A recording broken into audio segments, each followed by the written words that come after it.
You are in for a special treat today. Family, I'm going to teach you how to make Mexican street corn in your own kitchen. Stay tuned.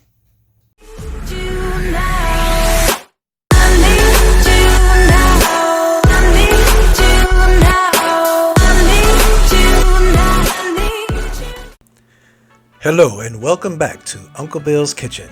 Today you're in for a special treat. One of my favorite recipes to make and definitely to eat is something called elotes, or what I like to refer to as Mexican street corn.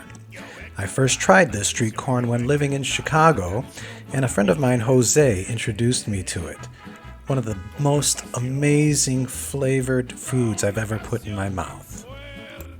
After grilling your corn to perfection, you're going to want to peel off the outer edges like so, slowly grabbing it from the bottom and then pulling from top, grabbing the strings, and then without burning your hands, pulling down the husk.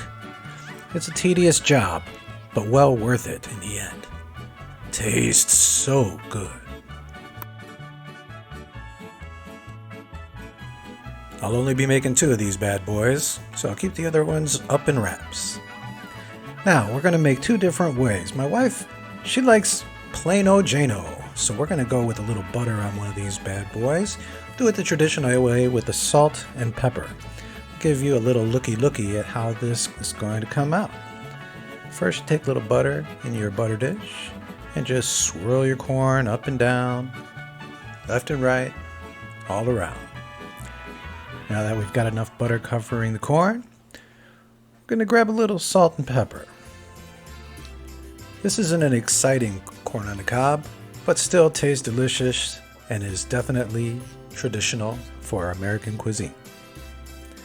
Now make sure to sprinkle the salt from high above. You don't want to get a lot of salt clumped into one space. For the pepper, shake, shake, shake, shake, shake, shake. Then we turn it and shake some more. Oh yeah. Tastes great, but boring. Now it's time for the Mexican elotes. Oh, this is so good. I'm getting excited just making it. First, we're going to start off with some real Hellmann's mayonnaise. I know what you're thinking. Mayonnaise on corn? Are you crazy?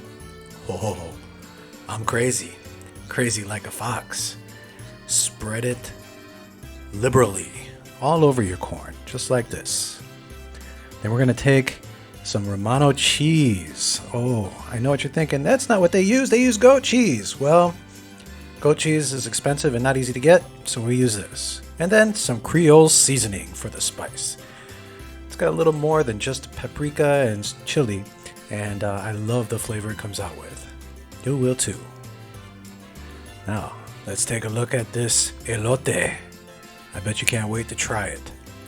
Oh, so good.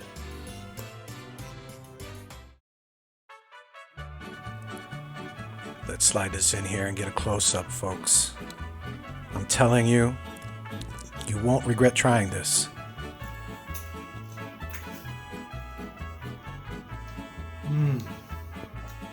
Good. Here's a quick video of a real master at work. If you ever get a chance, definitely try this.